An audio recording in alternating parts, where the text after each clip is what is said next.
All right, so welcome to my favorite topic, one of my favorite topics, seed saving. And so we're going to be talking about getting to know your plant families and what that has to do with seed saving. There's a lot of memes on the internet where they talk about like buying craft supplies and making crafts are two different hobbies or something like that.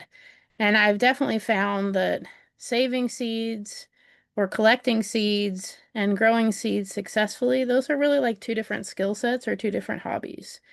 And so today we're going to talk about plant families and the role they play in getting your seeds to give you what you expect. Okay, so on our YouTube channel, the San Bernardino County Master Gardeners, we have a number of different presentations from our Seed Saver series. And one I'll reference today is the pollination traffic control. So this is definitely, like a topic, there's a lot of information. And so this is just going to be kind of like a brief overview on how plant families play a role in successful seed saving. But there's lots of things to learn, and just know that learning is it's a process. Gardening and learning, seed saving, it's a destination or a journey and not a destination. It takes a long time to perfect it and something you can work your entire life on. So just be patient with yourself. And if you have any questions, again, feel free to ask them. But hopefully this will help solve some mysteries and give you some strategies for your seed saving. So tonight we're going to cover just a little bit about the scale of easy to difficult families to seed save from at the beginning and at the end. Talk about why families are important, what you need to know if you're going to be seed saving on a small scale at your home, community garden, or school garden, and cover the basics and tips for success. I thought this was a nice, cool picture of a squash because I was talking earlier about keeping ants out of your plants because they're farming a pest. And so just a side note, if you're seeing ants in your squash blossoms, it's the same thing. There's probably a pest in there. Maybe it's an aphid, maybe something else. It's a piercing sucking insect, and ants only have chewing mouth parts. So ants can't suck the juices out of a plant. So ants will utilize or use other piercing sucking insects like an aphid, like a scale, to get nectar. And so if you see ants, it's an indication you may have a pest in your plant. So this is a chart made up by one of our master gardeners, and it kind of covers a list. I can send this out to everybody who registered for this presentation. And if you were at the Ag in the Classroom conference, you got this handout. And so this is a list of plant families and their edible members. So it's a two-pager. I wanted to blow it up so we could kind of get a good look at it. But this is sort of the beginning of figuring out which plants are in the same family. And we'll talk more about how that relates to your seed saving journey. But basically, in a nutshell, if you guys look at each one of these lines and each plant family can breed with other members within the same family. So I kind of imagine in the left-hand column, it's like cats and dogs and horses and cows. And then everything in the right-hand column is going to be, like for dogs, like Labradors and Huskies and Golden Retrievers and Chihuahuas. So anything within the same family can breed with other members of the family. And this can cause problems or help us out when we're doing seed saving. So this is a great kind of abbreviated chart. Again, I'll send this out with everybody who's listening to this online. If you're catching this on YouTube and want a copy of this, you can email our Master Gardener helpline and ask for our plant family chart. So just real quick, kind of three different ones. And I don't really know if it's like something that's easy to seed save from, medium, or difficult. I mean, all of these things are easy to harvest. Like harvesting broccoli seeds is like so easy. Um, but I would maybe put instead of easy, it's like more successful. And difficult, maybe less successful, depending on how much effort you put into the beginning of the process. So everything in the Solanaceae family is relatively easy to seed save from. Your tomatoes, your peppers, your eggplants. You could seed save from potatoes, but generally we start those from uh what the heck are they called? The little potato cubes. So, potatoes will grow from an eye, but potatoes do make a fruit that looks a lot like a tomato, and the seeds are a little bit smaller than a tomato, and so you could technically seed save from potatoes. The cucurbit family, I would say it's like medium successful. And so if you look at the cucurbit family, you've got your cucumbers, your melons, your pumpkins, your squash, chayote, watermelon. These things will crossbreed, but a lot of times it's very easy to hand pollinate them. And also the fruit is contained inside, the seeds are contained inside a fruit. You don't have to do a fermentation process to clean them. And while the fermentation process is, well, for cucumbers you do. But they're pretty easy. You just rinse them off. You hand pollinate them. It's fairly easy to isolate the flowers. So the cucurbit family, I would say, is like medium easy with some hand pollination. And one that's probably the most notoriously difficult family to seed save from is from the brassica family. And the brassica family includes things like broccoli, Brussels sprouts, cabbage, kale. A lot of these things are things that you would be growing in the wintertime. So they're the cool season vegetables. And so these are notoriously difficult to seed save from. So let's look at what goes into that. So plant families, if you go back to your uh, like high school genetics and the Punnett square, then basically anything within the same plant family can crossbreed. And so, if you've got a purple flower and it has, like, say this is a squash, and it has a dominant gene and a recessive gene, like it's still just going to look like a squash, or let's stick with the purple flowers for a minute. So it's still going to look like, and this is a hybrid. And hybrids can be naturally hybridized. So it has big B parents maybe and little b parents. Or maybe it's something that we've hybridized intentionally. So a common fruit that we eat that's hybridized is an early girl tomato. That one is bred for like a good flavor and the thickness of its skin, but it will have both a dominant and recessive gene. And so with that, when you're seed saving from it, then all the flowers with this big B, little b, the big B is the dominant trait, that's going to make it purple. All of those flowers will look the same, but when you harvest the seeds, so just like an orange, if you think about an orange tree that's like a Valencia orange, all the fruit that that orange tree is going to make will be a Valencia orange type. But when that fruit was in the flowering stage, that fruit was pollinated, and who knows where the genetic material came from. Did it come from another type of mandarin? Did it come from something in the pomelo family? Did it come from a lemon? Did it come from something that it's going to be a crossbred? So those seeds are very unreliable. Same thing with a tomato.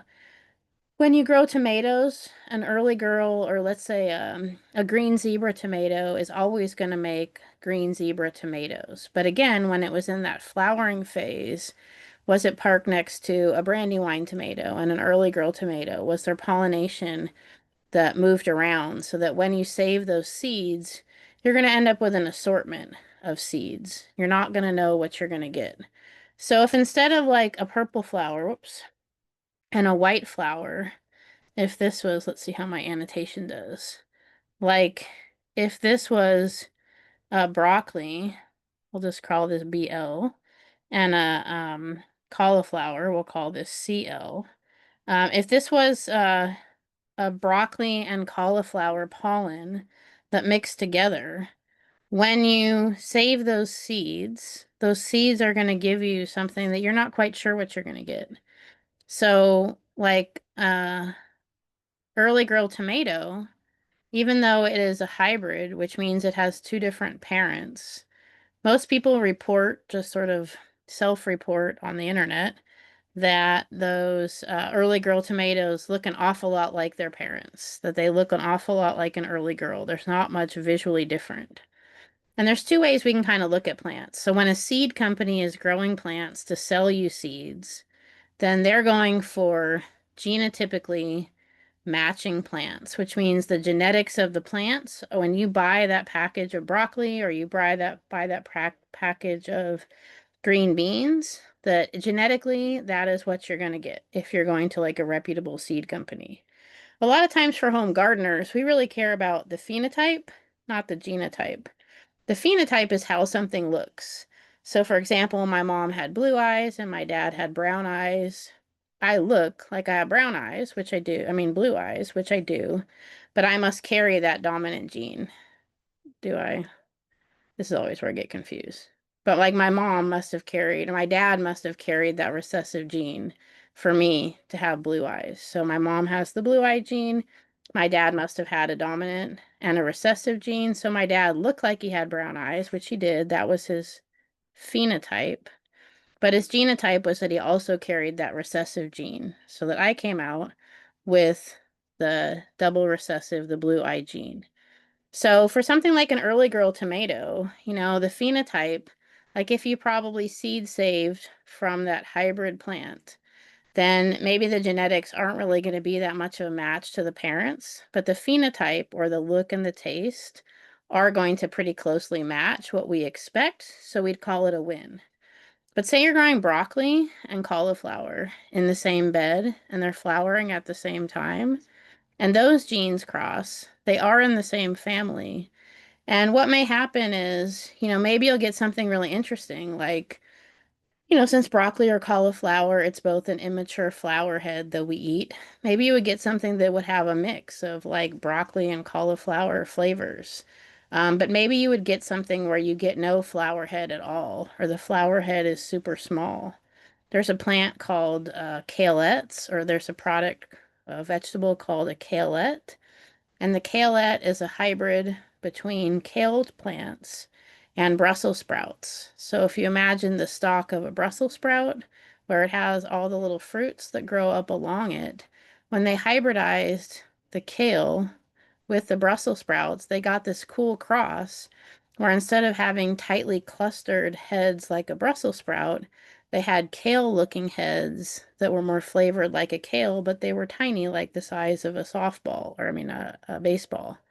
So that was a cool hybridization. I saved some peas and I grew several peas together and I kept saving the seeds.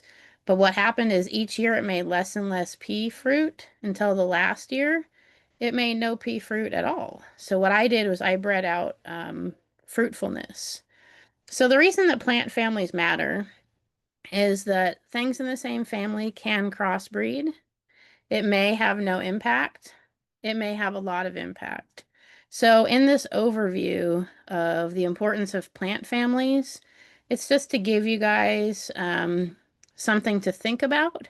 But then what you're going to learn as you continue your seed saving journey is more about each plant family and how that impacts it. It also goes to like what flower type.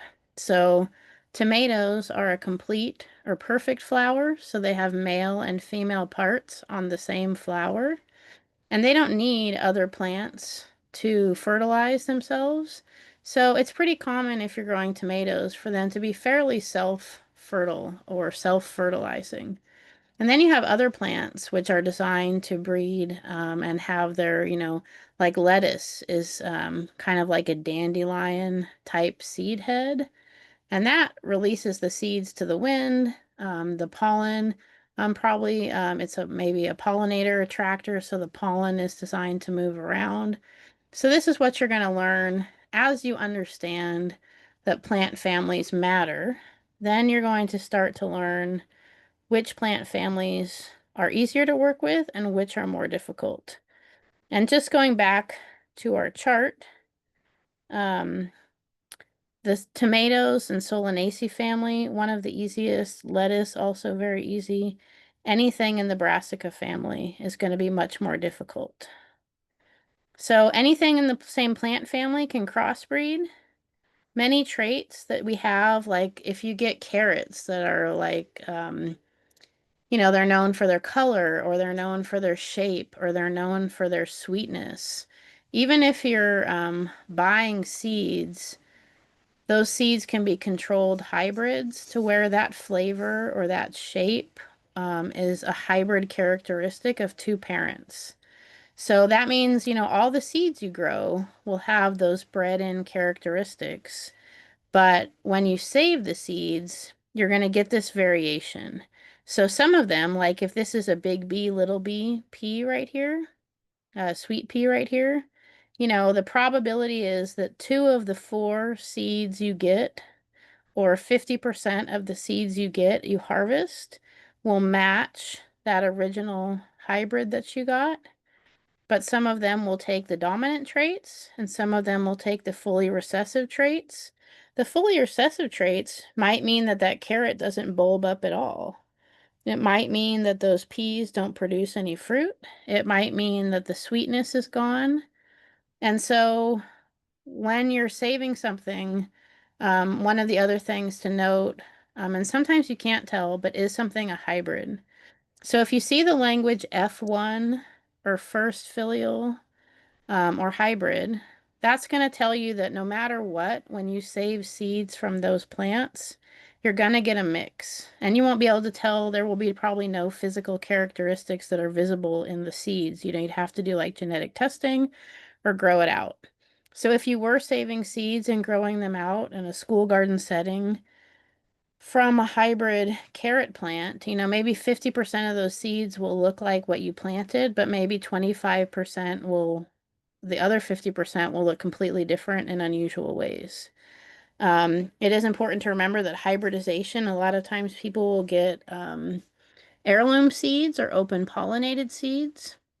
And those are seeds that have been grown for a long time in an uncontrolled setting. But hybridization occurs naturally in the wild. So just because you have open pollinated seeds doesn't mean they won't hybridize within your garden. And fertility or fruitfulness can also be bred in or out of a plant. And so all of these things can happen. And the more plants you have in the same family, the more likely it is that this craziness is going to occur.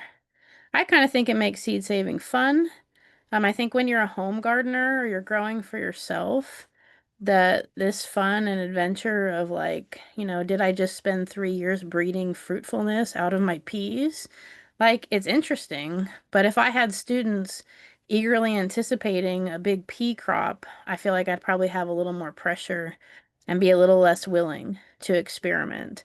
And that's where it's fun to play around with seed saving with school gardens, or where the pressure's on if your family expects like an abundant harvest. Tomatoes and lettuce and herbs are some great plants to start with where you're pretty guaranteed for success. And we'll look a little bit more about why those are easier, or more successful in a few minutes. So basically, I'm kind of, if you guys have any questions, again, feel free to ask them. This is a topic that you could spend hours and hours and hours studying. I've been working on this for about 10 years, and just learning more. And I've learned a lot more from my failures than my successes. But, people have been saving seeds on the home garden or small scale for literally tens of thousands of years. It was only in the 1940s that we really reverted away from having some sort of home garden or knowing somebody who grew produce on a small or large scale. So this is a trait, a skill that humans have. It's something that we're quickly forgetting, but it's something that's important. So like I'm in my 40s, my grandma was born in the 1910s, and she always had a home garden. I think if you're in your 20s and 30s, you may be starting to be the generation where maybe your parents didn't grow food or garden, especially if you're from the States. And so this is a really important skill to have. I think in a really successful food production garden, that you're doing a combination of probably buying seeds or getting seeds donated to you that are commercially prepared that will be successful, and then also doing a little bit of seed saving. So you know, most of the people that I know that grow most of their produce from seeds they've saved are definitely older. They're in their 60s, 70s, 80s. They've been doing it a long time. So I think for the average seed saver, especially if you're still working, you're working in a school garden setting, Then this seed saving layer is something to add on slowly to start learning about and to still plan to buy commercially produced seeds that will give you what you know you want, but start dabbling this. So what do you need to know? You need to know which plants are in the same family, and I'll show you another really great handout that I is kind of like my go-to that will help you out with that. You need to know what isolation distances you need to get seeds that are gonna not be crossbreeding and give you what you expect. And it's important to note that isolation, it doesn't just have to be in space. You know, for commercial seed production, then you need about 3 miles for this one place I just went on Friday. They were talking about they didn't grow broccoli within 3 miles of their broccoli crop. They have an agreement with farmers in the surrounding area to make sure that those broccoli plants actually have brassica or broccoli seeds that breed true. So that's looking at distance, you know, and if you're growing in a patio or you have a raised bed in a community garden where people are growing all kinds of stuff around you, or you're in a school garden setting, or maybe you just have one raised bed outside of your classroom, you may not be able to create that distance. But another tool in your tool belt is you can create isolation through time. If plants aren't flowering at the same time, they can't crossbreed. So for something like a brassica, which is really difficult to keep from crossbreeding, the cool thing about brassicas, if you think about broccoli, broccoli is an immature flower head. So if, and the cool thing about broccoli, so here's broccoli flowering, you know, here are those tight broccoli clusters. You can see one down here. And then as they mature, their stem elongates and they spread out more. And they actually get something that looks sort of like a little green bean pod. But they send out that one flower, it's a one-time event. And so the cool thing about that is if you have broccoli and cabbage and Brussels sprouts, they're going to flower at the end of their life cycle. And as long as they're not all flowering at the same time, you have a lot more control over whether they're crossbreeding. If they're not flowering at the same time, they're not going to crossbreed. For things that make successive fruit, like tomato or bell peppers, tend to crossbreed more than tomatoes. So even though bell peppers and tomatoes are in the same family, the Solanaceae family, they tend to crossbreed. Bell peppers tend to crossbreed more easily. So if you're growing a green pepper and a red pepper and a yellow pepper, they tend to crossbreed more easily. And one of the things that makes that tricky is that a lot of times peppers don't taste good because you're not harvesting them at the right time. But if you don't know what color the pepper is supposed to be, sometimes it's a little tricky to tell when to harvest. And the trickier thing about bell peppers is since bell peppers like successively flower, then it's more likely that if you have like a red bell pepper and a green bell pepper and a yellow bell pepper, they'll probably be in flower at the same time. But if you really wanted to like dive into seed saving those bell peppers, you could pinch off the flowers of one of the peppers while the other one is flowering. So that's where we get into that pollination traffic control. There's a presentation we have on our YouTube channel about that where we really dive into how to control that pollination. So you need to know what isolation distance is needed, and either that's a space issue or just not having the plants flower at the same time. You need to ask yourself, you know, can you create those isolation distances? Can you give the plant the space that it needs? And we'll talk more about distances in just a minute. Or can you control that pollination? So that's a question you can ask yourself. Do you care about the success rate of your seeds? Sometimes this is an activity I used to do with a school garden club where at this time of year I would go buy a bunch of different squashes and we would smash them with rocks. I did the smashing, much to the disappointment of the like little kids, but it was in elementary school. And or sometimes we just throw the pumpkins on the ground. And then it was really cool to see. Sometimes the big pumpkins would have little seeds and the little pumpkins would have big seeds. And I have no idea what types of pumpkins these are. I have no idea whether they're hybrids. I have no idea about the origins of the parents. But I still think it'd be fun to grow these seeds. And then what you would do, if all you take away from this presentation is like, oh, that's interesting, then say you took this pumpkin right here and you grew those seeds and the plant looks super healthy, but it never made fruit, then it may not be your fault. Like it may be, if it never flowered, it could be that this is a hybrid and the seeds are not really that fertile, you know, or if it made some weird looking, like this is some big orange pumpkin and you got weird little, like yellow pumpkins or something, then you would maybe know, okay, that's not your fault. And sometimes it's a little bit tricky if you're an inexperienced gardener, like, is this you know, problem with the fruit because had some pest issue or it didn't get pollinated or the watering wasn't on point, or was it genetic? But now when you're looking at why it went wrong, if you were to just harvest these seeds, add to your pocket, your collection of things that could have gone wrong. It could be just that the genetic material wasn't in place for these plants to give you the fruit. So, if you don't care about the success rate, especially if you're dealing with kids, talk to the kids and tell them, these seeds could be a hybrid.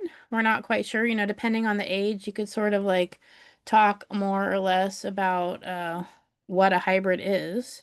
But you could have a discussion about, hey, we don't know what we're going to get, so that their expectations are not high and they're not disappointed. And then also, um, when you are, you need to know also kind of be tracking things. The last point about which plants are more or less successful. And just knowing, like I said, tomatoes, you should have pretty good success. Lettuce, you should have pretty good success. It's probably not the genetic inputs. If you're dealing with the brassica family and it's like broccolis, it probably is the genetic inputs, and it's like 50% of it is probably has nothing to do with you. And that's just a process of learning.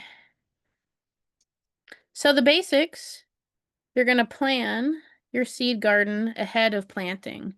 We have some presentations on our YouTube channel about planning seed gardens. The only difference between a seed garden and a regular garden is if it's a carrot, for example, you need to have a carrot, actually takes 2 growing seasons. So it's not 2 years, but it's like 18 or so months. So you need to allot that space in that bed for the carrot for that amount of time. So that kind of plant is called a biennial plant. And so maybe in a seed garden, you're allotting more space over a longer period of time. Another thing about a seed garden that might be different is maybe you're not planting like all your tomatoes in a group. Maybe you're not planting all your squashes in a group. Maybe you have a couple squashes of one variety kind of clustered, and then you have a little bit of space and you plant your squashes of another variety someplace else. Here you have this really nice picture of all these lettuces.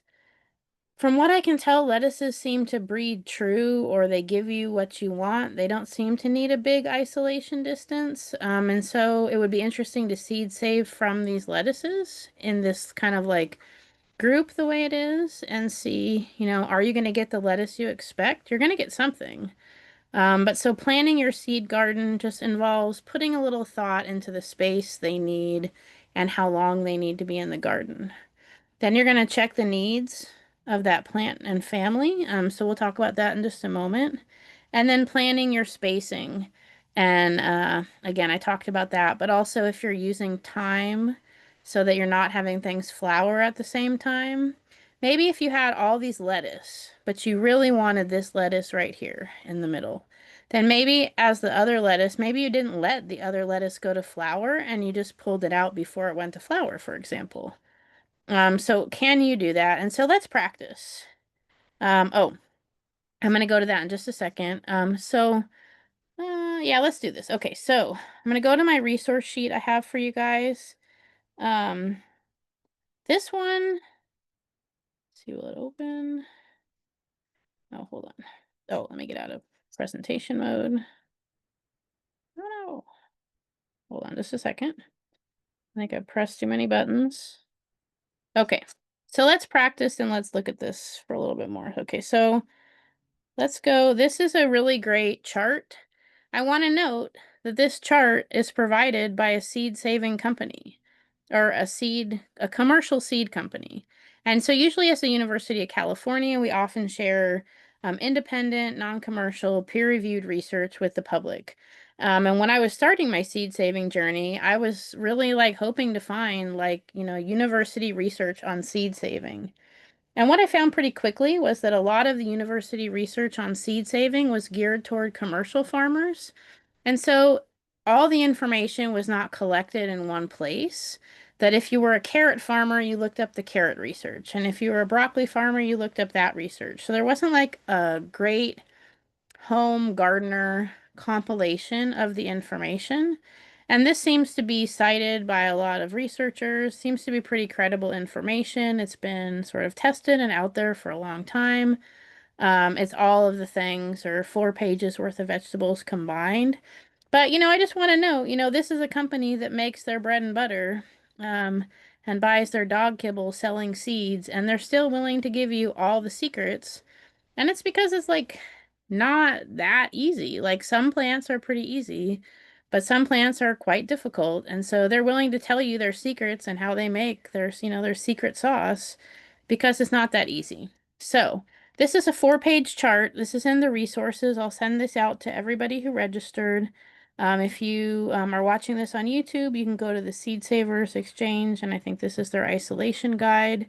Um, but so it has 4 pages of lots of different vegetables. And so let's practice. Let's say that we're going to plant adzuki beans. Oh, hold on. My kids are locked out of the house here. Just a second. So let's say that we're planting adzuki beans and we want to plan in the garden what we need to do to have a successful adzuki bean harvest. One thing to note, adzuki beans are a dry bean, so they're not contained within a fleshy fruit, and they need to dry on the plant. So the first thing you could do, let's pull this example out and put it in our slideshow. So we'll drop it in, I guess, down at the bottom here, so I have a printed copy of this guide because I just refer back to it all the time. Um, so let's make it a little bigger. So we've got our adzuki bean, and we're going to go based on this chart. So the first thing we're going to look at is the plant family. So it's in the Fabaceae family. I'm actually not super familiar with how easily they cross-pollinate. At this point in time, they don't cross-pollinate super easily. It is you can see the primary pollination method is self. If you look down the chart, anything that's wind pollinated is going to be something that crossbreeds a lot more easily. Insect pollinated is going to crossbreed more easily if you have a lot of pollinators in your garden. But some things have a specific pollinator that they need, like a squash bee.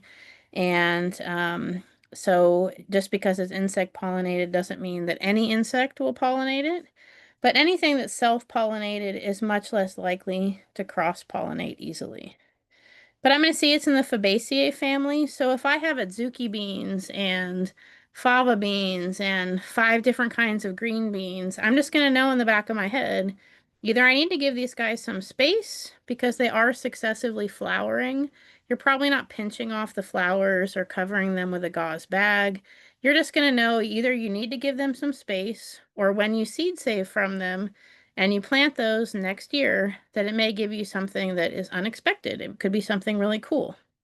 It says here the life cycle is annual, which means at the end of the season, it will make seeds. If you see something that's perennial, like an artichoke, so an annual plant will make seeds and then die. A perennial plant will make seeds and then continue to grow. Think about rosemary. Rosemary flowers every year, but it doesn't die back. And then any of these plants that are biennial means it's going to make a seed on the second season. And so anytime you see biennial on this chart, it's going to tell you that you probably need to keep it in the garden for another season. Broccoli is listed here as a biennial, but in California, or anywhere, if any of these plants are stressed or get too hot, they'll make a flower in the first season. If you were living in a cool climate, broccoli may take 2 seasons to make a flower. In California, Southern California, it definitely makes a flower in that first year. Carrots, even though Southern California, carrot often does take until that second season to make its flower, so it will make its green leafy part. The green leafy part will die back. It will send up a green leafy part the next year. It will use the energy from that carrot root to send up that second year green leafy part. And so the carrot root will be like dilapidated and crusty, and then it will make a flower that second season. So that's a little bit of a learning curve about what plant. But I know if this adzuki bean is an annual, it's going to give me seeds in that first year. Again, it's self-pollinating, so it's probably less likely to cross-pollinate and probably doesn't need me to hand-pollinate. And then anything that has this isolation distance of around 10 to 20 feet means that it doesn't cross-pollinate that easily. So some of these things, like celery, has an 800 feet to half mile. So if there is another celery variety, theoretically, within 800 feet to a half mile, it's going to crossbreed pretty easily. I personally don't know enough about celery to know whether is it going to be phenotypically similar to the celery I grew, or could it be maybe the stalks will not produce. Maybe something about it will not be, maybe it will be bitter. Maybe it'll be very leafy. The other thing you notice about the celery is biennial. So this will maybe make 2 seasons to make seeds and it cross-pollinates pretty easily. So that kind of tells me this is going to be a little more difficult seed saving. Again, something that's self-pollinating and that's an annual and that has a short isolation distance. 10 feet seems to be about the minimum in this chart. Then these are much less likely to crossbreed. So the plant family is going to be Fabaceae. The isolation distance is about 10 to 20 feet. The other thing is think about how many plants are needed. So this one threw me for a loop. I had a school garden with these kids. We were saving, they were there for multiple years. The classrooms had like 2 or 3 grades per classroom, so we were saving carrots. We were going to harvest them next year. I left 1 carrot in the garden because I was like, I don't want to take up a lot of real estate. I want to plant something for the next season. We'll leave 1 carrot. The carrot made a flower.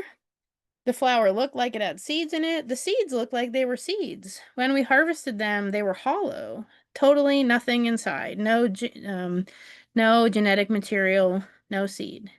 Because I only did 1, and it takes about 5 carrot plants to make viable seeds.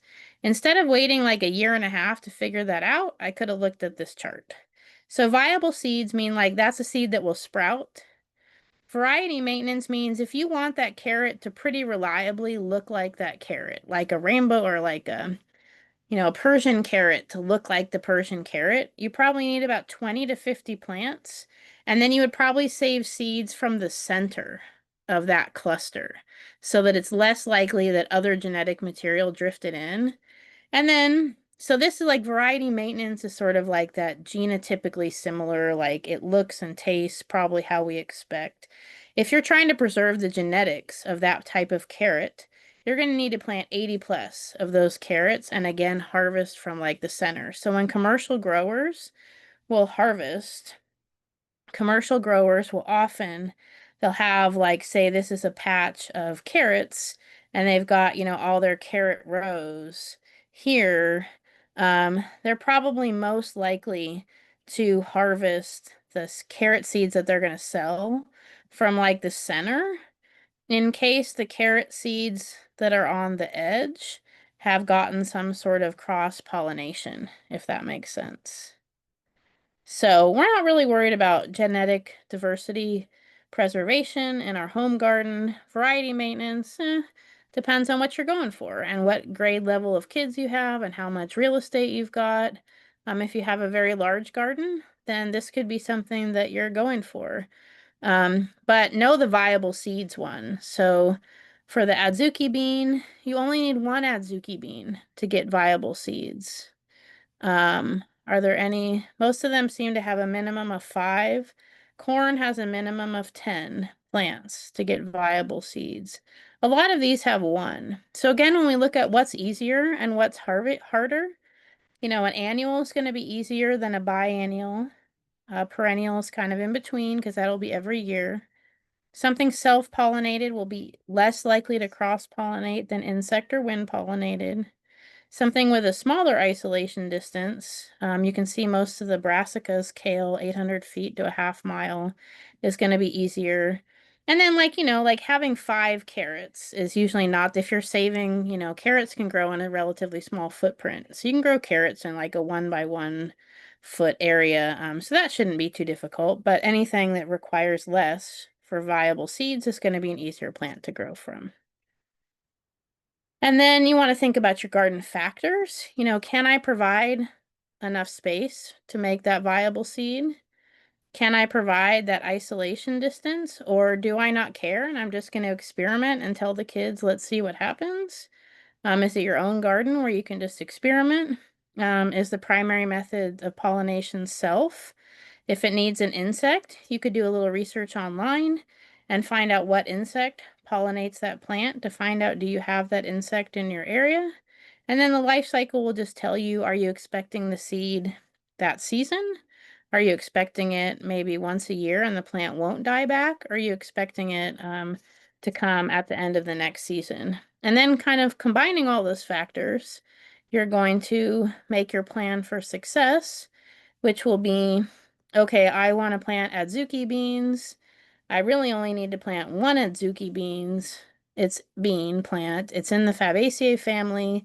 Maybe I'm not going to plant other Fabaceae plant families super close, even though it's self-pollinated, and I know at the end of the season that I can get those seeds. And I look for variety maintenance. It's only 10 to 25 plants. So maybe I'm going to plant a grid of what, like, 4 by 4 plants. So I'm making 16 plants, and maybe the seeds that I save will be from the center of that 4 by 4 grid. So that's kind of a plan for success. I hope that makes sense. Let me know if you guys have any questions. I have a few tips, some resources, and I'll let you guys go. So, tips for success. Save as you wish. When I first started seed saving, my method was like, oh, that plant has gone to seed. I will save those seeds and I will grow them. Make sure, that you know for your area, the warm and cool season seed saving time. If you're harvesting from a fleshy fruit where the seeds are contained within a fruit, those are often warm season plants, so you need to store those seeds till the next warm season. If you're saving from a plant where we eat the vegetative plant parts, like the stems, the shoots, the leaves, that may be something you can just, as soon as you harvest it, you can plant it again, like radishes, or lettuce if you have the right environment. Even in the summer in Southern California, we can grow lettuce. We just need to keep it out of the afternoon sun and maybe provide shade cloth and maybe have some varieties that are heat resistant. So, you can just sort of harvest and either store them till the next season or harvest and plant them again. But maybe start with 1 or 2 varieties where you're planning and you're actually kind of going through this thought process that we talked about here, where we're figuring out the plant family. We're seeing how much isolation distance it needs. At bare minimum, save yourself the headache of not looking up viable seeds and see how many seeds do you need to be viable. So with the carrots, I could have really it would have been so easy to grow 5 carrots. And I had the kids so invested in the process. And then I didn't understand enough about seed saving to have it like our failure be like a learning thing. I just was like, what happened? Like, I don't get this. Why didn't this work? Why aren't there seeds in here? And so instead of you know, utilizing the failure as a real learning opportunity, I was stumped myself. So at least just look up on that chart how many you need for viable seeds. Think about whether you can provide the isolation distance physically, or whether you can just only plant 1 variety, or whether you can, if something if you really want one type of bell pepper and bell pepper, but you like say in the whole season you want to plant 5 types of bell peppers, but you don't want to have to pinch off flowers, then maybe consider planting one bell pepper first and waiting like 6 weeks to plant the second variety. That first bell pepper will go into flower before the other one is ready. And you can just harvest the bell pepper seeds from that first crop. So that's something else you could think of. So maybe just pick 1 or 2 varieties where you're really like planning. Start with something easy. Tomatoes are a great gateway seed saving plant. They're really pretty reliable. Genotypically, you pretty much get what you expect. So they're a great one. Cucurbits are warm season veggies that are pretty easy to seed save from. Maybe they just need some hand pollination, but sometimes they need hand pollination to get fruit anyway. So if you're hand pollinating, then the tip is just to tie off the base of the flower with a little ribbon and then tie off the flower. So you hand pollinate it and then you close the flower so it doesn't get any other pollen. And then when the flower falls off, you want a ribbon on the stem so that you don't lose track and you seed save from that. Note that a lot of our summer veggies we eat immature. And so things like eggplant, squash, cucumbers, you need to let the one that you're seed saving from stay on the vine till past when it's palatable and delicious, and it's going to get kind of hard and tough, and that's when the seeds are mature. Herbs are pretty easy to seed save from. Cilantro, basil, fennel, and dill are really easy and actually can be pretty invasive, so you got to be a little bit careful there.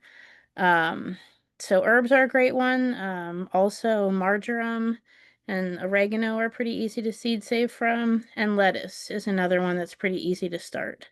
And then just track your actions, the varieties you put intention in. What efforts did you make? Maybe just turn this into like a chart. I think I need to finish it, but I'm making it like a 1-pager that I can print up, that will get to our website eventually where it has this and you just fill it out. But you can make this yourself, and just fill it out and make notes. Watch the timing of the flowers and just look at the location of isolation by distance and just know what actions you do are successful or not. So with that, we're right at 7:30. I was hoping to give you guys a few more minutes for questions. But here's all our resources. I'll email these out to everybody who registered. If you would like to follow us on social media, this is our San Bernardino County Master Gardener page. Here is our helpline for questions. And if you're not from San Bernardino County, your county probably has a helpline, so you could reach out to them. This information can also be found on our website. And then I'll just go back here. Most of these resources are from the Seed Saver Exchange site. And so from there, you can find a lot of these resources. They have definitions, great website. And so with that, I'd like to thank you for joining, and I'm going to go ahead and stop the recording. And next month, we'll do another Seed Saver talk. So check out our website and stay tuned for the next version of our Seed Saver talk.